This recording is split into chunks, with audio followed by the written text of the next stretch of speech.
Hello students, welcome to my YouTube channel Vaghela studies.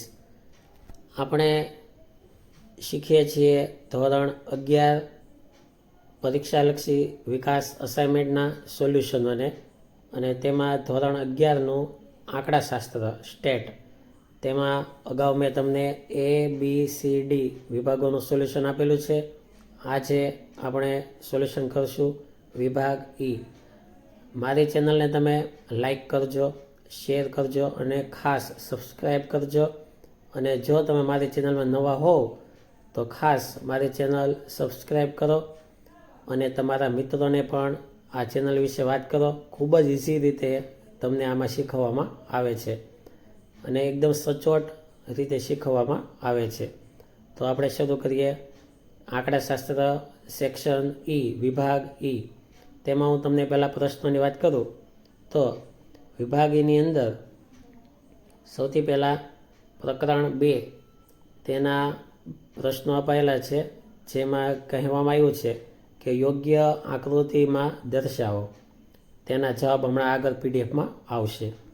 ત્યારબાદ આપણે જોઈએ તો પ્રકરણ 2ના કુલ 6 દાખલા છે, જેને યોગ્ય આકૃતિમાં દર્શાવવાના છે. ત્યારબાદ પ્રકરણ 3 પ્રકરણ જે છે તેમાં મધ્યકના દાખલા છે. ત્યારબાદ ભારિત મધ્યકને લગતા પણ દાખલા છે. ત્યારબાદ મધ્યસ્થ શોધવાના દાખલા છે, બહુલકના દાખલા છે. આ રીતે મધ્યક, મધ્યસ્થ અને બહુલક આ પ્રકરણ 3ને લગતા દાખલા છે. ત્યારબાદ જોઈએ આગળ તો પ્રકરણ 4ની અંદર વાત લઈએ તો વક્રાનું વિસ્તારનું નિરપેક્ષ અને સાપેક્ષ માપ શોધવાનું છે. ઉપરાંત શ્રેણીના મધ્યકો શોધવાના છે.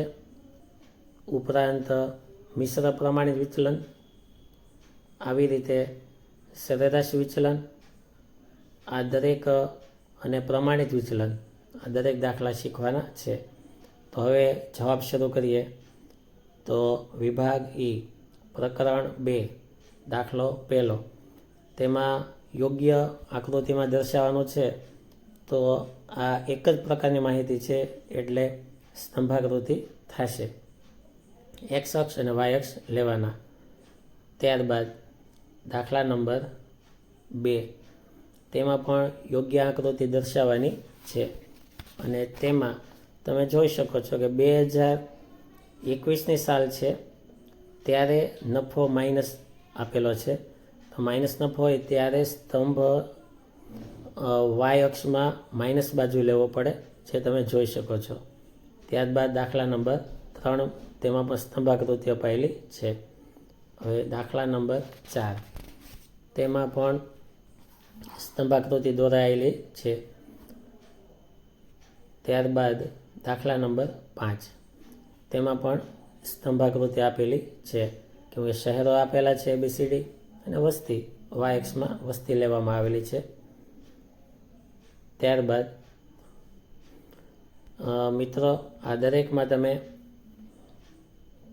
ગ્રાફ દોરજો અને જે કંઈ માપ હોય છે તે ઉપર સાઈડમાં લખજો. બરાબર, એક્સ અક્ષનું સ્કેલ માપ લખવાનું હોય.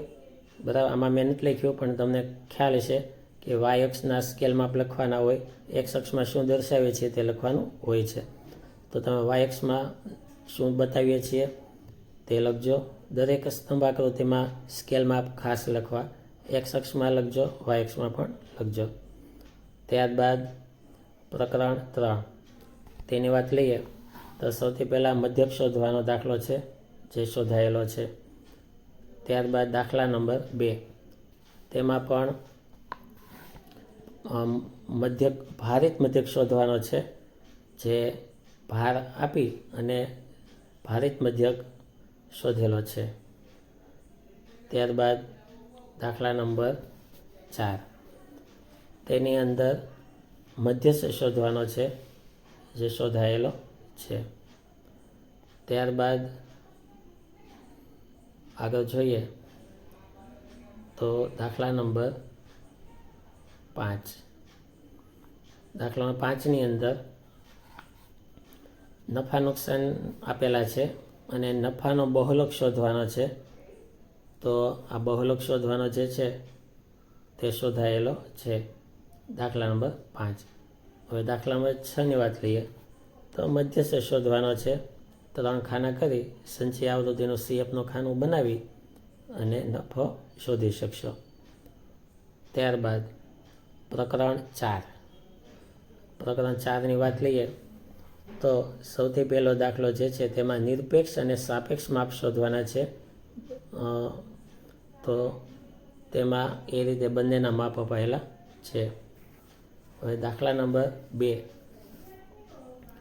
તેની વાત લઈએ તો ચલનાંક અપાયેલો છે અને પ્રમાણિત વિચલનો અપાયેલા છે અને મધ્યક શોધવાના છે. તો તેના આધારે મધ્યક શોધાયેલા છે. ત્યારબાદ દાખલા નંબર આગળ લઈએ તો 3. તેમાં વિચલન અપાયેલું છે અને મિશ્ર પ્રમાણિત વિચલન શોધવાનું છે. જે મિશ્ર પ્રમાણિત વિચલન આપણે શોધાયેલું છે. ત્યારબાદ આગળ વધીએ તો દાખલા નંબર 4. તેમાં પણ મિશ્ર પ્રમાણિત વિચલન શોધાયેલું છે. દાખલા નંબર 5. તેમાં સરેરાશ વિચલન શોધવાનું છે. જે તમે દાખલા નંબર 5માં સરેરાશ વિચલન જોઈ શકો છો. ત્યારબાદ દાખલા નંબર 6. તેમાં અવલોકનો અપાયેલા છે. ભૂલથી અવલોકનો લેવાયેલા છે તો સુધારેલો મધ્યક અને સુધારેલું પ્રમાણિત વિચલન શોધવાનું છે. જે તમે જોઈ શકો છો. તો આ રીતે વિભાગ E પૂરો થાય છે.